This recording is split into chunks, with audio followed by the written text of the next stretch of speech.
Mallorca, hacer una rueda de prensa. Sí, Naval. Hola, buenas. ¿Cree que le está pasando al Mallorca B, un equipo que estábamos acostumbrados a ver goles y en las últimas 5 jornadas le falta algo de chispa? Solo me dio 3 goles. Pues lo ha definido bien.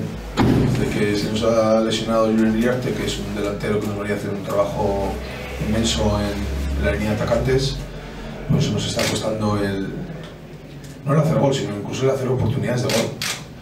Y también nos está costando mucho el manejo de pelota, que yo creo que una de las virtudes que tiene este equipo es el trato de pelota, el fútbol combinativo, y nos está costando. Evidentemente, cuando jugamos contra equipos como el San Andreu, que son aguerridos, intensos, ordenados, con muchos hombres por detrás del balón, pues se nos complica.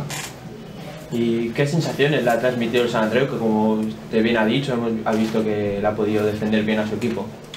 Ya teníamos las referencias de que era un equipo muy ordenado, con gente agresiva en el buen sentido de la palabra, de disputas, de juego aéreo, y en definitiva no nos hemos encontrado nada diferente de lo que en 3 semanas sabíamos que iba a ocurrir.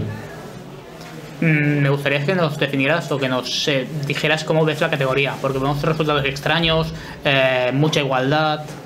Pues sí, yo que he estado muchos años en primera y en segunda, pues evidentemente esta categoría es un poco peculiar porque hay muchísima igualdad, porque equipos que simplemente entre comillas son ordenados, intensos, al final tienen la oportunidad de estar ahí arriba, y una categoría muy difícil, sobre todo más para nosotros que somos un filial recién ascendido con chicos jóvenes todos, y el aclimatarse a esta categoría lo estamos haciendo bien, pero indudablemente está siendo complicado para la evolución de los futbolistas.